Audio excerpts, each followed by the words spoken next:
La idea de profanar una tumba y el cadáver enterrado en ella suscitan los más terribles presagios de mala suerte y muertes. Es algo que subyace en nuestra conciencia social y que nos empuja a buscar explicaciones irracionales en sucesos que difícilmente pueden entenderse. Aquel 26 de noviembre de 1922 se desató la maldición más terrible conocida por el mundo, la maldición de Tutankamón. Aquel 26 de noviembre, a las puertas de la tumba se encontraron Howard Carter, su descubridor, Lord Carnarvon, su mecenas, Lady Evelyn Herbert, hija de Carnarvon, Arthur Callender, su ayudante, y hasta 20 personas más, entre ayudantes, científicos y altas personalidades. Cuando, tras quitar el sello, Carter asomó la cabeza, a su espalda, Lord Carnarvon le preguntó lo que veía. Carter, sin saber la terrible ola de muertes que se sucedería tras la apertura, dijo sereno. Cosas maravillosas, dijo Howard Carter, respondiendo a la pregunta de Lord Carnarvon por lo que veía en su interior. Y acto seguido acabó por romper el sello de la entrada y deslizándose cámara adentro buscó aquel fabuloso tesoro escondido entre las arenas y las piedras del Valle de los Reyes durante más de 3000 años. Nada más entrar pudo observar que la tumba ya había sido profanada anteriormente. Sin embargo, extrañamente, los ladrones nada parecían haberse llevado. Tras aquella segunda puerta la luz de sus antorchas iluminaron el mayor tesoro que ningún arqueólogo pudiera imaginar antes. Figuras de animales, estatuas, joyas, oro. El silencio se hizo aún más sepulcral. Todos los invitados a la apertura quedaron absortos ante semejante belleza. Carter se dio cuenta inmediatamente de que había cambiado la historia para siempre, que su descubrimiento había sido el más importante de toda la historia de la egiptología hasta ese momento, y probablemente en muchos años más. Y aún les faltaba por visitar la cámara mortuoria. La tumba tenía 4 cámaras. En la tercera de ellas estaba la sala del tesoro en la que una colosal estatua de Anubis guardaba y protegía el cofre donde se guardaban los órganos de Tutankamón. La última era la cámara mortuoria, y al fin, Carter pudo constatar que los sellos estaban intactos. Las consecuencias fueron inmediatas. La momia aún estaba dentro, y, desde ese momento, los ojos del mundo se volvieron hacia aquella expedición a la que se seguía con una mezcla de expectación, emoción pero también temor. Las primeras muertes no tardaron en llegar. Apenas 7 semanas después de haber abierto la cámara mortuoria, Lord Carnarvon, el mecenas de la expedición y mejor amigo de Howard Carter, murió por una neumonía.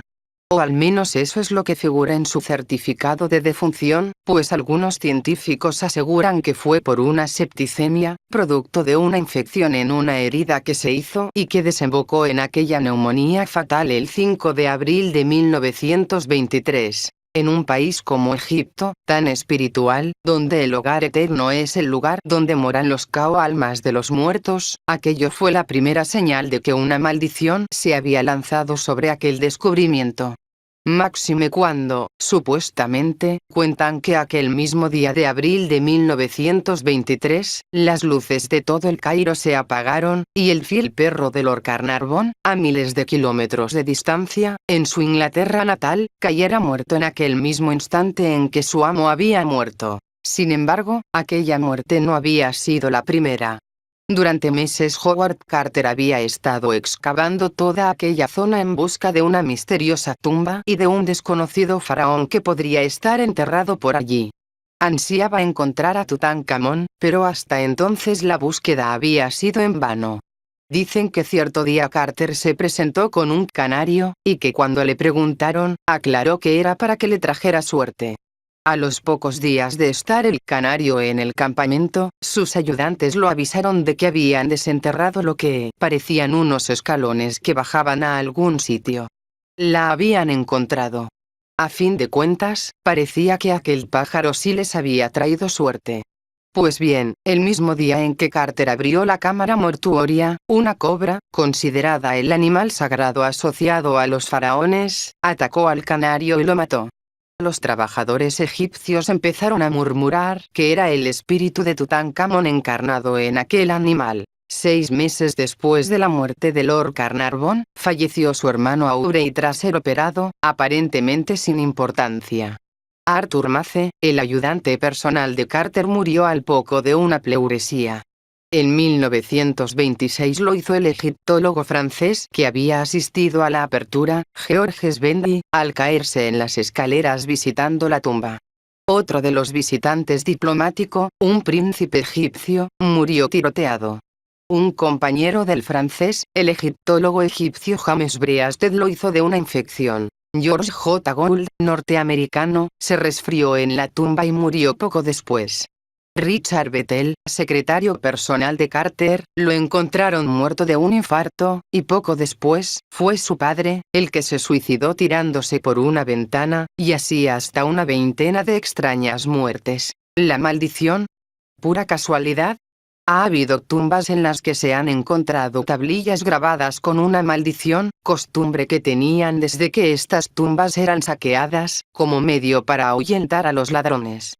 Sin embargo, Howard Carter siempre mantuvo que nunca encontraron una tablilla así. Ha habido científicos que adujeron que todo se debió a la inhalación de gases, pero siempre se suelen tomar las medidas necesarias sabiendo que una tumba cerrada durante tantos años expulsa al exterior en su momento de la apertura infinidad de bacterias.